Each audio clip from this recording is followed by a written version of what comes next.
RBI की तरफ से होता है। 12 बज चुके हैं, आने की तैयारी में किसी भी क्षण आपके सामने पॉलिसी आती हुई नजर आएगी। देखते हैं आज आरबीआई गवर्नर इस मुश्किल भरे वक्त में किस तरह का निर्णय आरबीआई लेता है। आज और अब इस वक्त आप तैयार रहिए, किसी भी सेकंड, किसी भी क्षण, किसी भी पल आपके सामने, किसी भी लम्हे में आपके सामने पॉलिसी का ऐलान होगा। आज आरबीआई की पॉलिसी ने काफी इंतजार करवाया है लोगों को सुबह से। कल पहले ये था कि 11:30 बजे हमेशा की तरह से हम, और ऐसा लग रहा है जो खबरें आ रही कि शायद सीधे आरबीआई गवर्नर ऐलान करेंगे, बजाय प्रेस रिलीज या किसी के आते हुए। तो सीधे आरबीआई गवर्नर जैसे ही बोलना शुरू करेंगे हम उन्हें सुनेंगे, और आरबीआई गवर्नर ही ऐसा लगता है वो सीधे तौर पर पॉलिसी का ऐलान करेंगे। तो अलग से पॉलिसी के फ्लैशेज नहीं आएंगे या अलग से डिटेल नहीं आएंगे। आमतौर पर पहले ये होता था, पहले डिटेल्स आ जाती थी, 15 मिनट बाद गवर्नर साहब अपनी स्पीच की शुरुआत करते थे। लेकिन ऐसा लग रहा है कि इस बार स्पीच की शुरुआत आपको होती हुई दिखेगी गवर्नर साहब की तरफ से, और वही ऐलान करने भी जाएंगे। तो गवर्नर साहब के ऐलान की तैयारी है, देखते हैं गवर्नर साहब कितनी देर में वो ऐलान शुरू करते हैं। लेकिन बाजार इस बीच वॉलेटाइल है, 11,200 के नजदीक पहुंचकर थोड़ा सा नीचे आया है Nifty. As you are aware, this is the monetary policy statement. In the initial part, I would be focusing on the aspects of the decision by the Monetary Policy Committee. And in the later part, I have some important announcements to make. And I request your patience. The Monetary Policy Committee met on 4th, 5th and 6th August for its second meeting of 2021, which is the 24th under its aegis, completing 4 years of its operation under the new monetary policy framework. The MPC sifted through domestic and global conditions and evaluated their unfolding impact on the overall outlook for India and the world. At the end of its deliberations, the MPC voted unanimously to leave the policy repo rate unchanged at 4% and continue with the accommodative stance of monetary policy as long as necessary to revive growth, mitigate the impact of COVID-19 while ensuring that inflation remains within the target going forward. The marginal standing facility rate and the bank rate remain unchanged at 4.25%. The reverse repo rate also stands unchanged at 3.35%. I thank the MPC members for their valuable contributions to the policy decision taken today. The Reserve Bank of India is perhaps the only central bank in the world to have set up a special quarantine facility with its officers, staff and service providers numbering about 200 for critical operations to ensure business continuity in banking and financial market operations and payment systems. Other teams in the RBI have ensured availability of digital banking channels, ATMs, internet and mobile banking, cyber security, redress of customer grievances, and carried out sustained campaigns about safe digital transactions through RBI Kehta Hai. Our teams have also provided logistical support and engaged in analysis and research to back the conduct of the financial and monetary policies. I am proud of all of them for their tireless commitment to public service. I would also like to applaud all employees of banks and financial entities for ensuring uninterrupted operations in these trying times. Our gratitude also goes out to all COVID warriors, medical and health personnel, police and other law enforcement agencies, authorities at various levels and others. In the MPC's assessment, global economic activity has remained fragile and in retrenchment in the first half of 2020. A renewed surge in COVID-19 infections in major economies in July has subdued some early signs of revival that had appeared in May and June. Global financial markets, however, have been buoyant, with return of risk-off sentiment inserting a disconnect from the underlying state of the real economy. Portfolio inflows to emerging markets have resumed and their currencies have also appreciated. The Global Manufacturing Purchase Managers Index PMI and Global Services PMI rose to 50.3 and 50.5 respectively in July, moving back to the expansion zone. The World Trade Organization has estimated that the volume of merchandise trade shrank by 3% year-on-year in Q1, and early estimates suggest a fall of 18.5% in Q2. CPI inflation remains largely subdued across major advanced economies, primarily due to benign fuel prices and soft aggregate demand since March. In most of the emerging market economies, however, CPI inflation, after easing in April and May, rose in June amidst cost push pressures. Domestic food inflation remains elevated across most of the economies since the onset of the pandemic. The MPC noted that in India too, economic activity had started to recover from the lows of April and May. However, surges of fresh infections have forced reclamping of lockdowns in several cities and states. Consequently, several high-frequency indicators have leveled off. The agriculture sector's prospects are strengthened by the progress of the southwest monsoon and the expansion in the total area sown under Kharif crops by 13.9% up to July 31 over the previous year. That is, over the corresponding period of the previous year. Industrial production remained in contraction, albeit at a moderated pace in May. The Manufacturing Purchase Managers Index, PMI, shrank in July for the fourth consecutive month. PMI services remained in contractionary zone in July, although the downturn eased relative to the June reading. Headline inflation, which was 5.8% in March, was placed at 6.1% in the provisional estimates for June 2020. Inflation pressures were evident across all subgroups. Households 1 year ahead inflation expectations were lower than their 3 months ahead expectations in July 2020 round of the Reserve Bank's survey, indicating their anticipation of lower inflation over the longer horizon. Producers' sentiment on input prices remained muted as their salary outgoes fell. The selling price contracted in Q1 in April to June round of the Reserve Bank's Industrial Outlook survey. India's merchandise exports contracted for the fourth successive month in June 2020, although the pace of fall moderated. Imports fell sharply in June in a broad-based manner, reflecting weak domestic demand and low international crude oil prices. The merchandise trade balance recorded a surplus in June of the order of US $0.8 billion after a gap of over 18 years. India's foreign exchange reserves have increased by 56.8 billion in the current financial year, that is in 2021, so far during April to July, to 534.6 billion US dollars as on July 31st, 2020, equivalent to 13.4 months of imports. The ratio of foreign exchange reserves to external debt has gone up from 76% at the end of March 2019 to 85.5% at the end of March 2020. Let me now focus on the outlook for growth and inflation. Against this backdrop, the MPC was of the view that supply chain disruptions on account of COVID-19 persist, with implications for both food and non-food prices. A more favorable food inflation outlook may emerge as the bumper Rabi crop harvest eases prices of cereals, especially if open market sales and public distribution offtake are expanded on the back of significantly higher procurement. Nonetheless, upside risks to food prices do remain.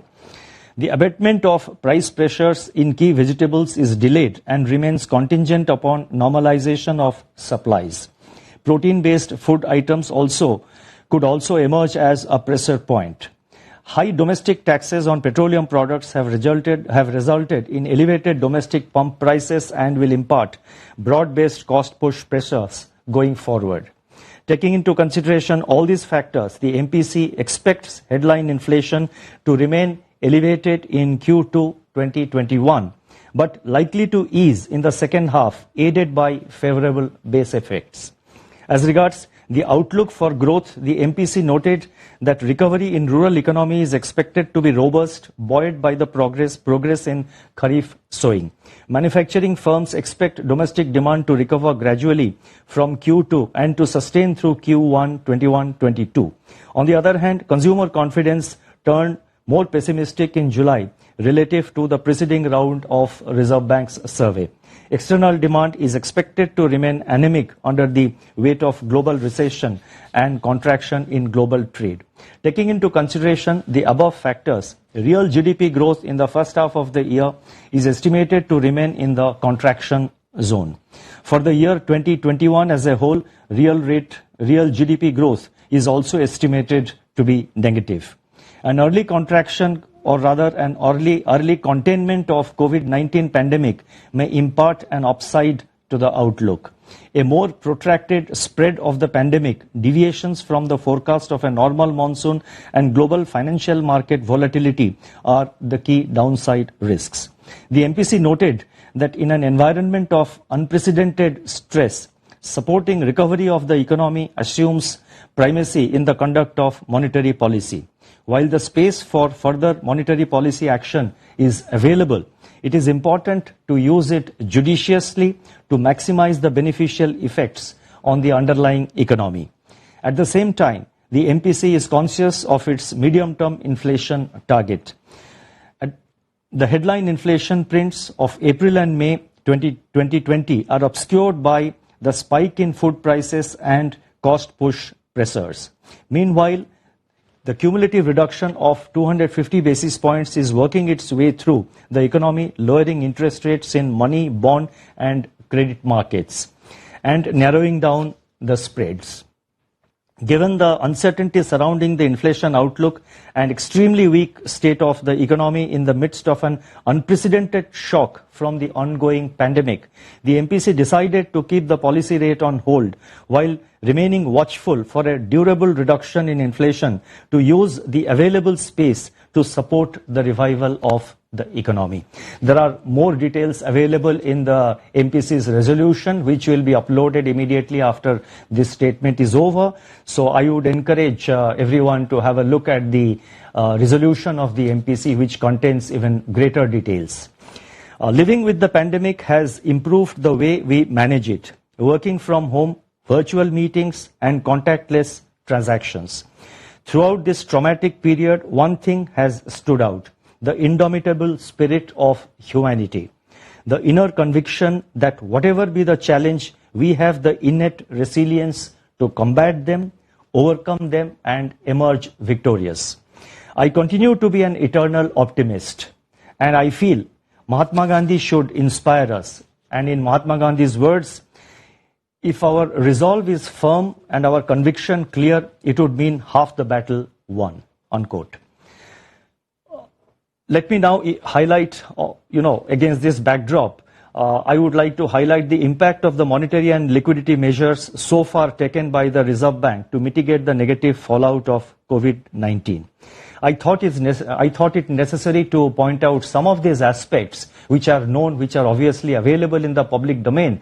But I often hear questions being raised in the public space about the effectiveness of the rate cuts that the MPC has undertaken over the past, starting from February 19 and more in a more pronounced manner after the onset of the pandemic.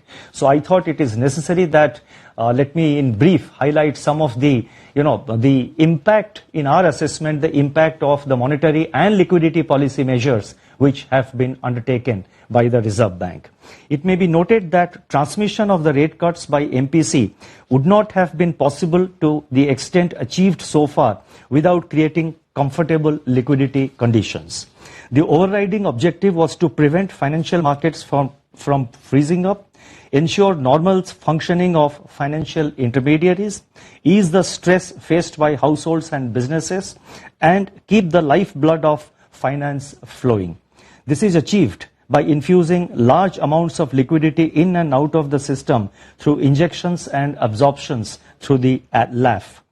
In the process, the easing of financial conditions has actually enhanced monetary transmission and thereby the effectiveness of MPC's accommodative stance and actions.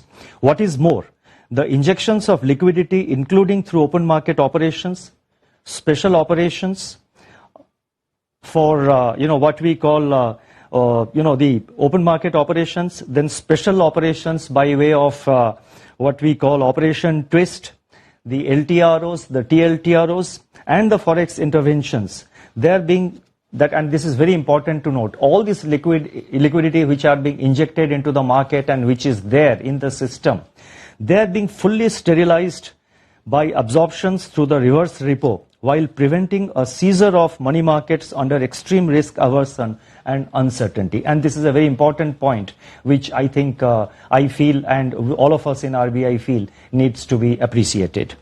Another aspect that needs to be recognized is that RBI's open market purchases are aimed at reducing funding costs for private sector entities that issue instruments in the market which are usually priced off the GSEC yield as the benchmark.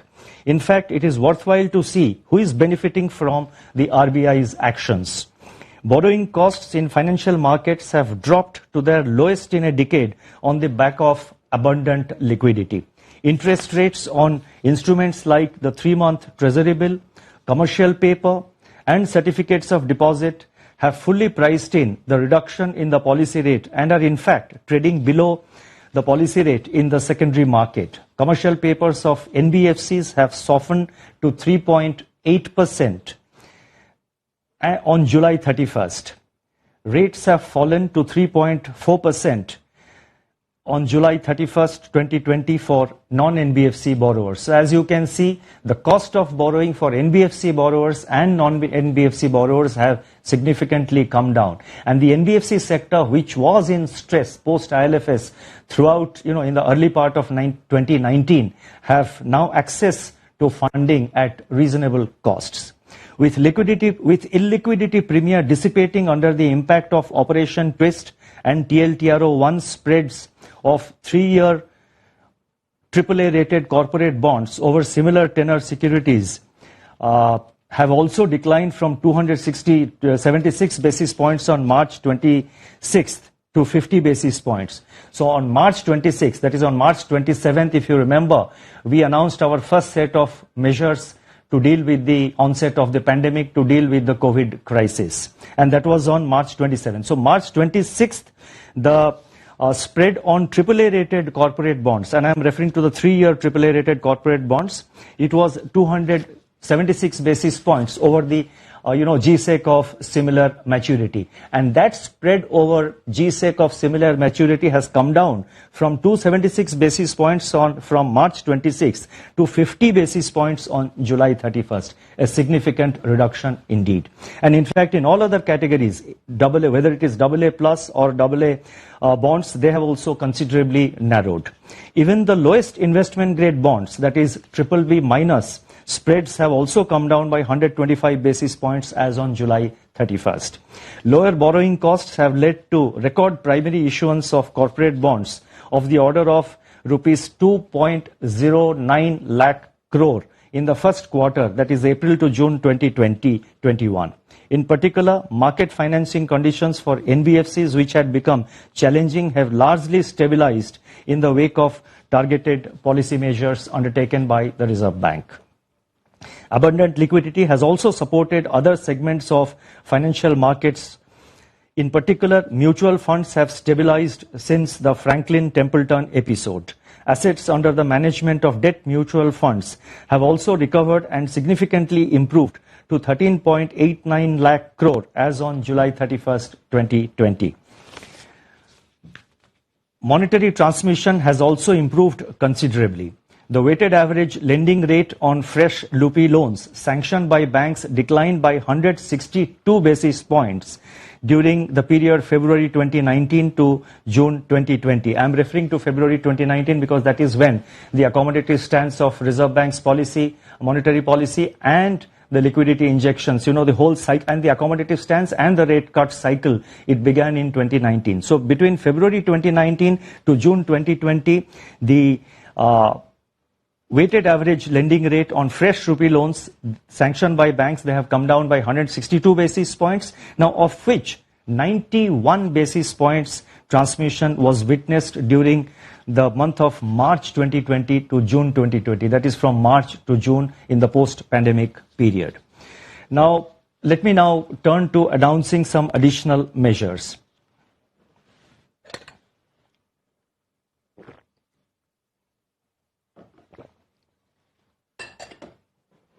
With COVID-19 infections rising unabated under fragile macroeconomic and financial conditions, we propose to undertake additional developmental and regulatory measures with several objectives, and they are as follows. Number one, to enhance liquidity support for financial markets and other stakeholders. Number two, to further ease financial stress caused by COVID-19 disruptions while strengthening credit discipline.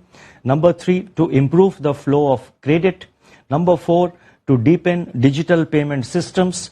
Number five, augment customer safety in check payments. And number six, facilitate innovations across the financial sector by leveraging on technology. These are the objectives behind the policy measures which we are going to announce, which I am going to announce today on behalf of the Reserve Bank. In the worst peacetime health and economic crisis of the last 100 years that we face today, the regulatory response has to be dynamic, proactive and balanced. While designing the major announcements that I am making today, we have ensured that necessary safeguards are in place for preserving financial stability. We are fully mindful of RBI's responsibility to maintain stability of the financial sector. While I am outlining the main measures, the statement on developmental and regulatory measures will address them in greater detail. And this statement, as I mentioned earlier, will be uploaded after this statement is over. Among the various measures that I am going to announce, the first one relates to additional special liquidity facility.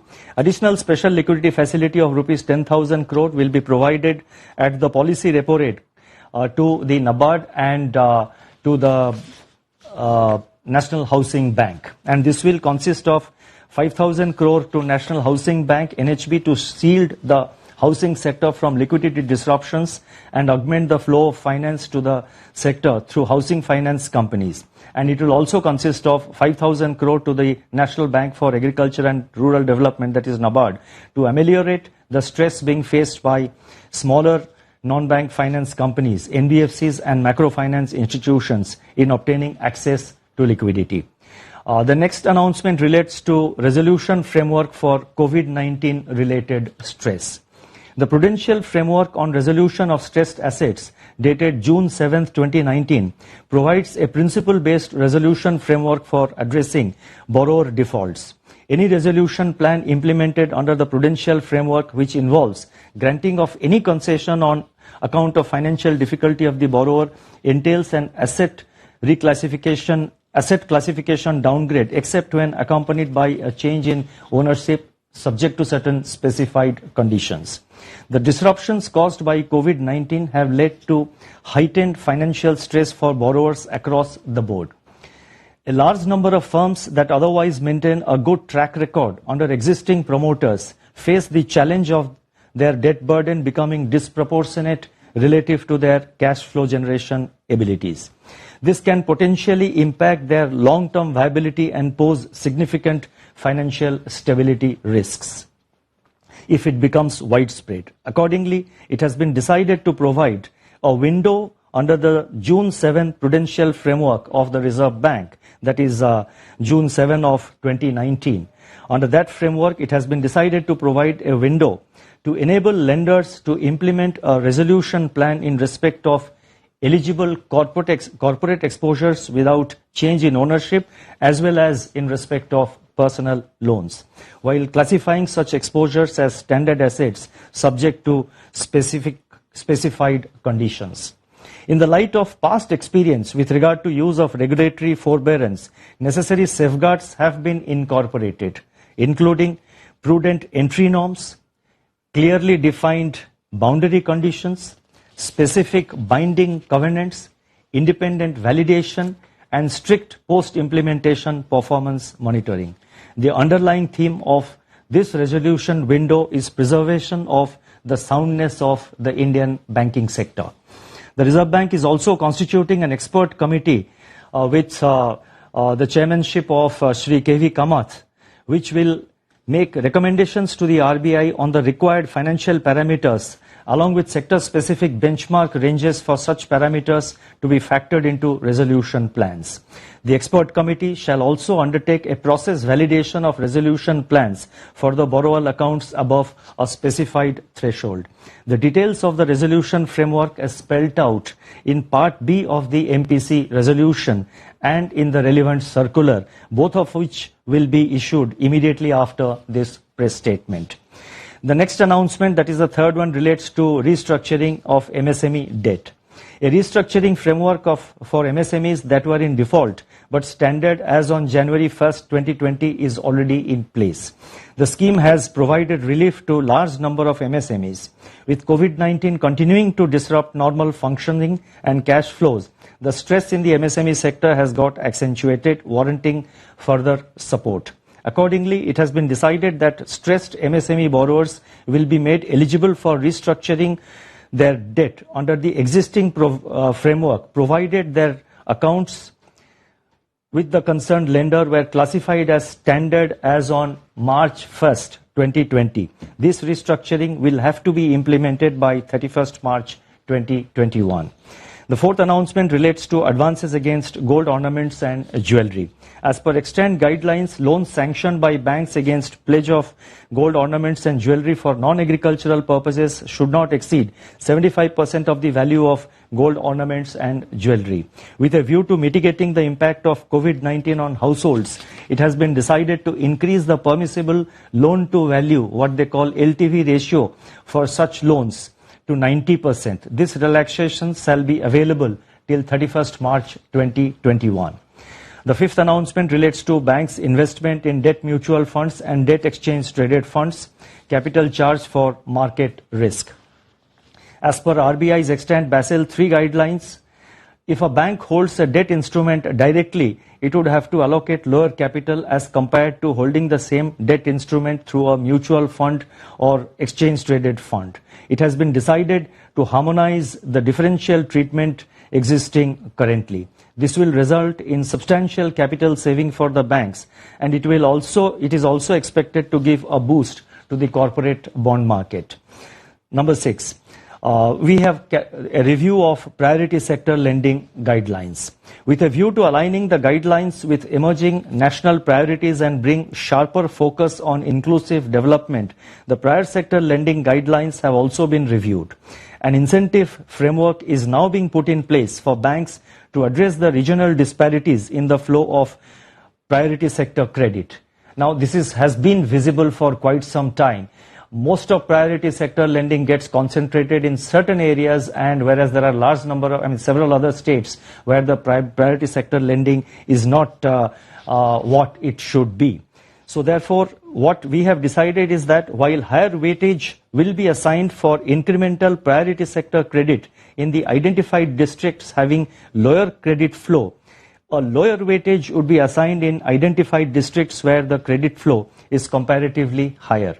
Priority sector lending status is also being given to startups, and the limits for renewable energy, including solar power and compressed biogas plants, are also being increased. There are other measures that are being announced today, and I shall be very brief. Number 1, introduction of an automated mechanism in eKuber system to provide banks more flexibility and discretion in managing their liquidity and maintenance of cash reserve requirements. Number 2, while permitting lenders to provide relief to the borrowers through various measures, it is also considered necessary to take appropriate measures for strengthening credit discipline. In view of the concerns emanating from use of multiple operating accounts by borrowers, both current accounts as well as cash credit or overdraft accounts, it has been decided to put in place certain safeguards for opening of such accounts for borrowers availing credit facilities from multiple banks. Number 3, the Reserve Bank has constantly endeavored to encourage responsible innovation by entities in the financial service sector. In order to further promote and facilitate an environment that can accelerate innovation across the financial sector, the Reserve Bank will set up an innovation hub in India. Further details about the Innovation Hub would be announced in due course. To enhance safety of check payments, it has been decided to introduce a mechanism of positive pay for all checks of value rupees 50,000 and above. Operational guidelines in this regard will be issued separately.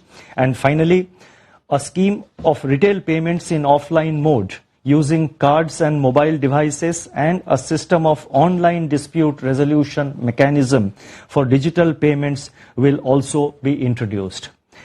In conclusion, let me say as follows. At this juncture, the war against COVID-19 is most intense, and the world is bracing up for a second wave as it cautiously opens up.